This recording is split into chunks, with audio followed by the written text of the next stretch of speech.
Chapter 3 New Questions and Nightmares. Alderaan, 8 years after Order 66. She was cooking dinner when it happened. Padme usually found cooking meals for her family to be relaxing, but she had been worrying about some rebel transports that had been attacked and destroyed, so she didn't notice Luke's odd behavior at first. "Mom, why don't you ever talk about Dad? I mean, I know you told us that he was Anakin Skywalker and what he did and what he looked like and what his personality was like, but..." Luke trailed off, frowning. "You never really told us what happened to him, and you never really told us who he was. Like, who he really was." Padme froze, ladle half suspended in the air. She knew it was coming, had known it would come since the day the twins were born, but she hadn't anticipated it happening so soon. "It's complicated." Padme deposited the ladle in the sink as she turned around. "Why the sudden interest? It never seemed to bother you or your sister before, Luke," she commented, brushing some hair out of Luke's eyes.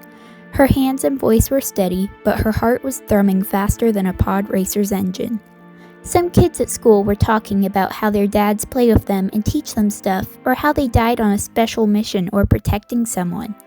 Leia fiddled with the tip of her braid, meeting Padme's gaze.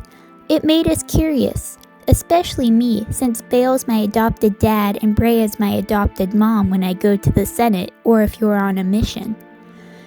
Padme felt as if an invisible fist was squeezing her heart.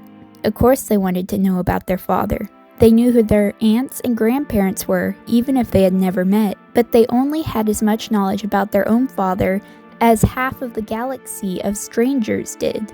They had more right to that knowledge than anyone else, yet she hadn't really told them anything. "Your father..." A timer blared, cutting Padme off. She quickly turned back to the food, silencing the timer before its piercing chirp gave her a headache. "I'll tell you about your father tonight, okay, sweetie?" Padme smiled sadly at them for a moment. "I promise I'll tell you about him after we've eaten dinner. I'm sorry that I haven't before." "Okay, Mom."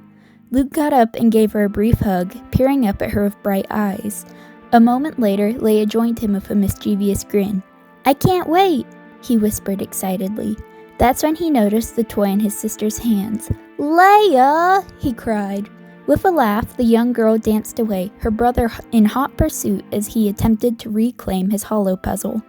Padme chuckled at the familiar scene and turned her attention back to the meal, and what she was going to tell her kids about Anakin. Eventually, she settled on telling them about everything that didn't include Vader or anything else inappropriate. Not yet.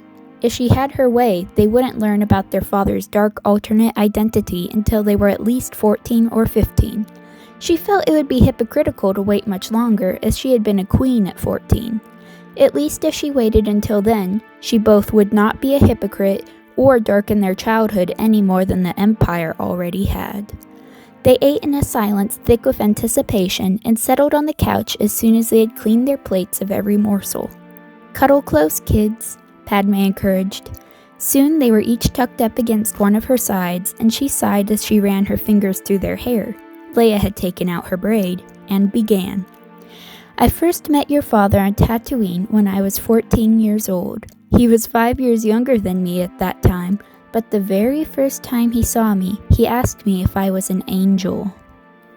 On Mustafar, within the healing chamber, Vader had fallen asleep to the familiar whir and hiss of the machinery that kept him alive. It was a sound that he hated, as it reminded him of all that he had lost, but his master refused to quiet the annoying noises. He said that it was to help the fear, the anger, to stay strong so that Vader would not be tempted back to the light. Little did he know that a much deeper pain already fulfilled that task. Every time he closed his eyes, Vader saw Padme, her pleas for him to stop, her body collapsing to the ground, her hands clasped around a familiar ivory necklace as she was sealed within a tomb of cold stone. Every hint of floral Nabooian perfume made him think of laughter and sun and kisses.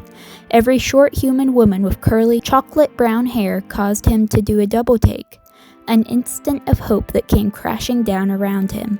And the Force, it was so empty ever since the Purge. All the Jedi, All the people he had been connected to left a void in their place, even Ahsoka and Obiwan. But his shattered bond of Padme, one-sided as it was, seemed to just barely have a thread hanging on to its existence, which was impossible. She was dead, had been for years. But on nights like tonight, his dreams were not his own. Tonight, he was dreaming about what could have been. Your family, do this for them. I want the stuffed bantha. No, you had it yesterday. It's my turn. You both have to be nice to each other. Some kids at school. Your father. A jumble of voices and scenes flashed through Vader's mind. A tired, concerned Obi-Wan, two small children getting progressively older, and Padme. Always Padme, caring for the two children with gentle hands. For a moment, Anakin desperately reached out through the Force.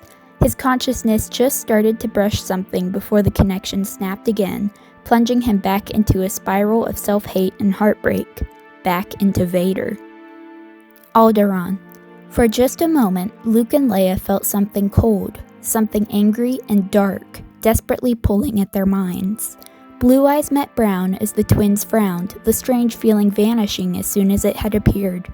But then Padme mentioned their father's tendency to prank his master and his Padawan alike, and the moment of unease was lost in a sea of giggles from the small family.